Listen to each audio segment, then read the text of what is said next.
Boa noite, turma. Segue nosso segundo trabalho, que ficou com o tema de hipertensão arterial. O nosso grupo é composto por Bruno Martins, Daniele Santos, Maria Moreira, Thaís Oliveira e Nathalie. Vamos seguir o slide falando aqui o que é hipertensão. Só um momento. O que é hipertensão? A hipertensão arterial ou pressão é uma doença crônica caracterizada pelos níveis elevados da pressão sanguínea nas artérias. Ela acontece quando os valores das pressões máxima e mínimas são iguais ou ultrapassam aos 14/90, assim, né, como é o tradicional da gente falar.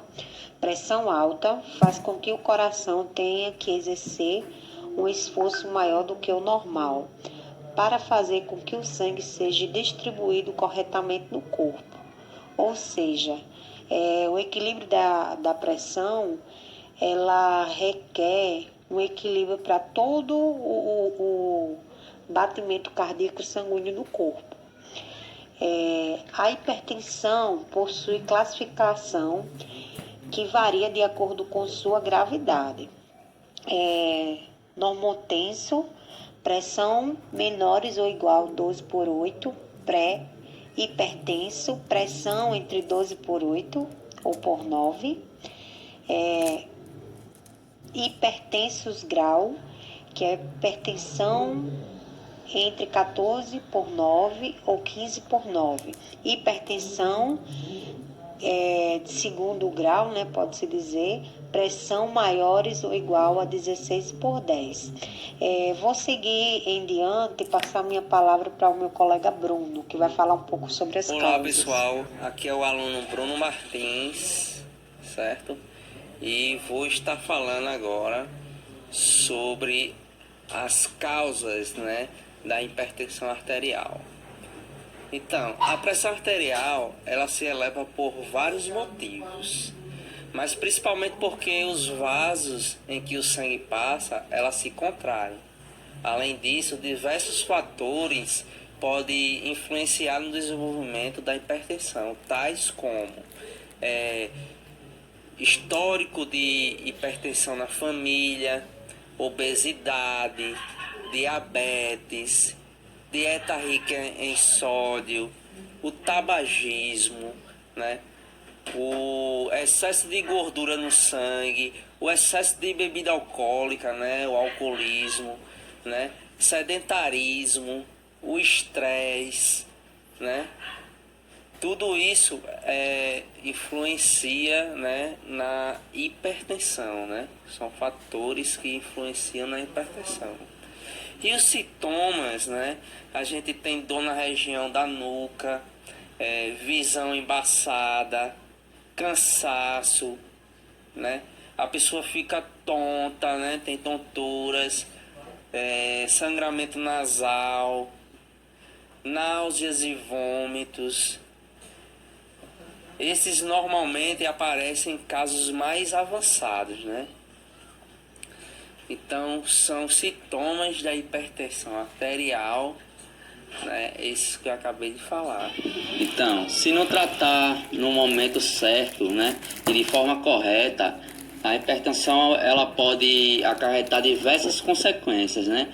Então, ela pode acarretar insuficiência cardíaca, infarto do miocárdio, né, arritmias cardíacas, mortes súbitas, aneurismas, perda da visão, insuficiência renal crônica, AVC isquêmico e hemorrágico, demência por microinfartos cerebrais, né, e arteriosclerose, né?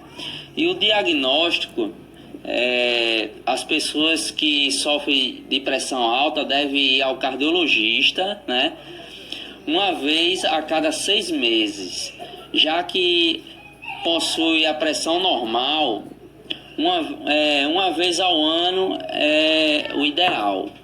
As crianças também devem ter o devido acompanhamento em suas pressões, né? com os seus pediatras, né? Então, a mãe deve estar atenta ali para sempre estar levando a criança ao seu pediatra, né? Para verificar a pressão, para, se possível, diagnosticar as doenças, né? No caso, a hipertensão na infância, o mais rápido possível para poder ali estar fazendo o tratamento, porque é uma doença crônica, né? Ela é uma doença crônica e toda doença crônica ela não tem cura, né? Mas tem ali o tratamento que a pessoa faz para ficar ali na normalidade. Vamos falar um pouco sobre os exames. Exames: urinalise, hematocrito, ureia ou creatina, potássio, glicose em jejum, cálcio, TSH e T4 e lipidograma. Em seguida, vou passar o próximo slide do trabalho para minha colega Neta. Boa noite. Eu fiquei com a parte sobre prevenção e tratamento, sobre a questão da hipertensão arterial. Se você já é um hipertenso ou tem tendência a ser hipertenso, os itens abaixo servem tanto como prevenção contra a doença, quanto como tratamento para estabilizar a pressão arterial. Porque tem pessoas que têm na família já pessoas que são hipertensas, então aquelas já tem um diagnóstico assim pré-determinado se a pessoa não se cuidar, né? A alimentação da pessoa tem que ter muito cuidado, porque ela induz muita pressão alta. Então, reduzir o sal da comida e os alimentos que contenham muito sal, como eu falei, a alimentação, né? Então, isso é muito importante. Vamos tentar usar aquele sal de ervas, é muito importante, ajuda ao organismo em todos os sentidos. Reduzir o consumo de álcool também é muito importante, porque isso provoca um aumento da pressão arterial. Abandonar o tabagismo, caso seja fumante. Observe que tanto a bronquite como agora a hipertensão, o quanto é importante a questão do álcool e do fumo. Esses dois vícios podem vir a aumentar um problema que pode simplesmente ser controlado com um tratamento assim normal, remédios, exercícios, alimentação, entendeu?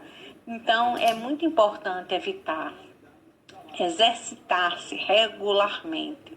Isso serve para qualquer tipo de doença.